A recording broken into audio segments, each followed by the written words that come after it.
Welcome back. It's another Big 12 breakdown, CFB breakdown, another Big 12 segment presented by Travanci, hosted by the 480. Today, we're talking defense. All right, we're talking about one of the most important sides and phases of football. Without a good defense in the 12, consider your season cooked. Your season's cooked if you don't have a good defense. The reason why is the conference in itself, the 12, is very run game oriented. The beauty in this conference is they play good defense, you run the ball, you dominate time of possession, and you keep any sort of talented opponent out of the game by carrying and manipulating the momentum to your advantage, right? When you're dominating time of possession in the Big 12, you're keeping the ball in your hands, right? The ball is not in the opponent's hands to make a lot of splash plays. So in itself, you're mitigating a lot of their explosives and splash plays by being the best version of yourself. And so what that requires is it requires good defense. You got to play good defense to get the opponent off the field and get your offense an opportunity to succeed. So if you don't play good defense, you're going to allow your opponent to be dominating the time of possession and literally slowly killing you by the end of the game. And you're cooked, all right?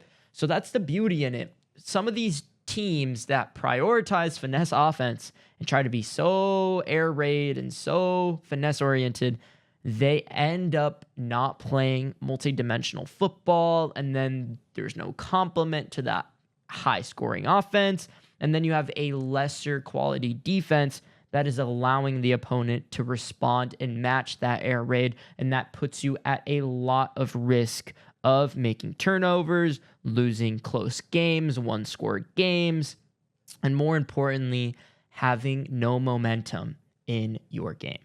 So since everything is momentum-based and the importance of defense, really, it acts as a steadhold and probably the core piece for how successful a team can be, especially in the Big 12. All right?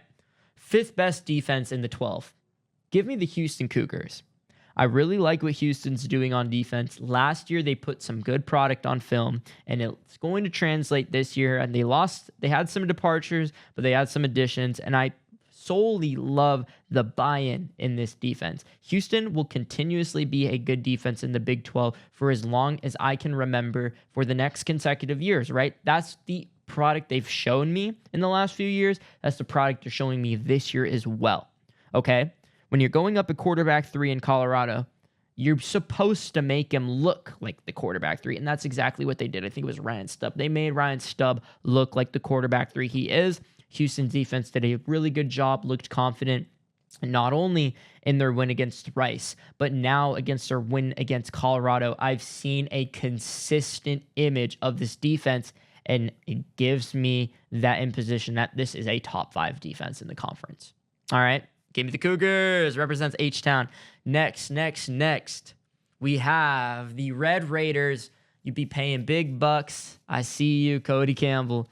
Man, I don't even want to really hear much about it. Texas Tech paid for this defense. I don't want to hear that take either, right?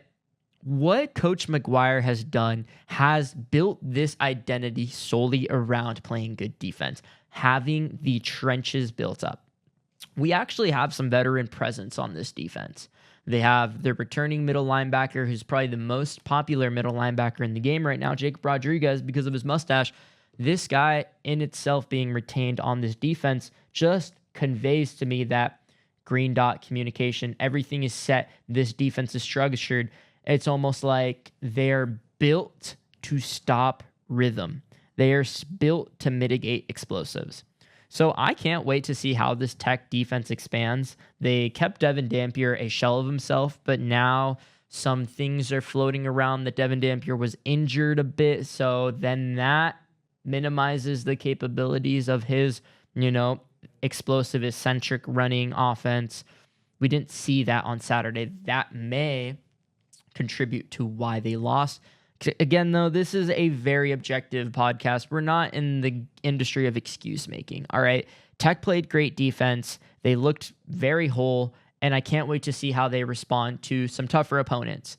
And more importantly, I want to see what they can do against Connor Weekman and the Houston offense. This might be an even-keeled defense, or it might end up being a top 10 defense in the country. We just don't know. But on paper, yes, going into the season, it wouldn't have been a bad call to put some money on Texas Tech's defense being top 5 in the Big 12, and it has translated over the course of the first few weeks. Now, number 3, BYU. BYU will consecutively put out a good defensive product year in and year out because Siaki Taki is a great head coach that revolves his identity around this situation, right? This, type of ball, playing good defense and running the ball.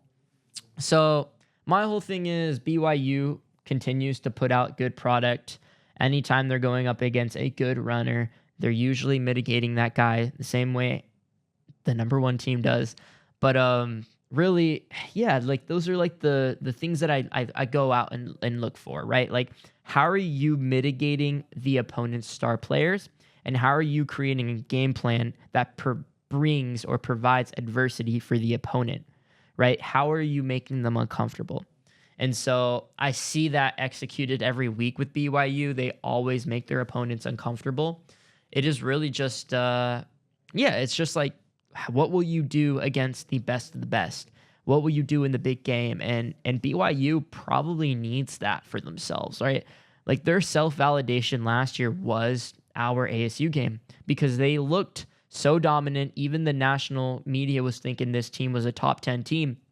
But until they lost to ASU or until they lost to Kansas, that's when we started to see, oh, they're a great defense, but if you start to move the chains a bit, play more consistently on offense, execute your identity, really no great defense like BYU can minimize that. They're still going to get their plays, they're still going to get their turnovers, but if you just play better ball and complementary ball on your end, you should be able to outplay it. And so that's why they're my 3rd, right? Like, they're not the deal breaker defense that, oh man, this defense is going to carry Barry Bakiamer. No, Barry Bakiamer can lose BYU some games this year.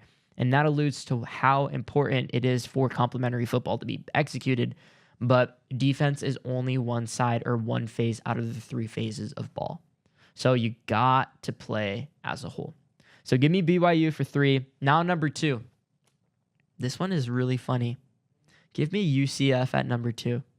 This defensive coordinator in itself and this defense behind Scott Frost's identity, I think they're coming and fishing for blood. Give me UCF to win in the Bill Snyder this week. But more importantly, I cannot wait to see what this defense can do against some tougher opponents.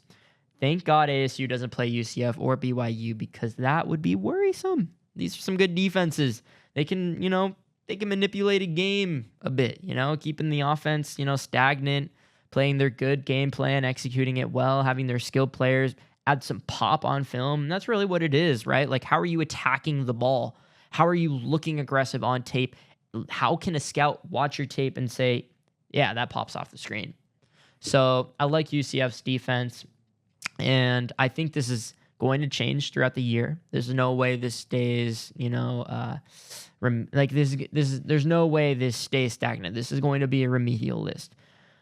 But for now, early season, since we're getting out of non-conference play, this is the first week of Big 12 play.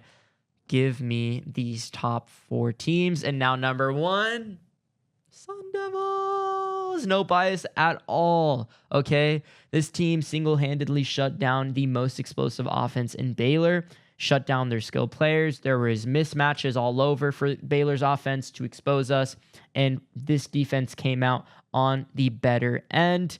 And in my opinion, they played 3 quarters of amazing top 10 defense ball. Really, it's just that 4th quarter when things start to pick up a bit and, some splash plays start to get let out on them, right? And I know what the opposition's going to say to this take. Hey, how are you going to let the number 1 defense in Big 12 lose to Mississippi State on a game-losing play on defense? Well, my point is, we're watching college football here, right? These are not professionals. These are teams that are very momentum-driven. They're only going to move as far as how the energy is taking the entire collective, okay? The collective on ASU's defense is special. Brian Ward is a special defensive coordinator, and the buy-in within skill set and within people that have been depth-driven within the program. Everyone has a role on this defense and is playing to the best of their abilities. This defense deserves to go up against SEC quality of opponents later in December, January. But more importantly, I'm confident in their ability to execute game plans against almost any team in college football. They can figure out a good game plan. They can look a shell of themselves in the first quarter, and they can make the proper in-game adjustments to play better ball. This team will never put out bad defense over the course of 2 quarters max. They will never do it. 1 quarter, maybe they might put some bad ball out there on tape. That's it. ASU's defense is special. Okay. Now, they can tell me something else this year, but I am not wavering off of that. This is a special defense with Sunday talent, and I cannot wait to see what they can do. All right, that's our top 5 defenses in the 12. Another CFP breakdown and a Big 12 segment presented by Travanci, hosted by the 480. Thanks for watching. These were really good deep dives going into the 12, and can't wait to do some more Big 12 breakdowns this year. But again, stressing that these lists will change. There is no way none of these stay stagnant unless they just play to the best of their abilities. And how am I speculating the progression of their seasons as well? I'm joking here. These are going to change. But again, thanks for watching another Big 12 breakdown video. Appreciate it.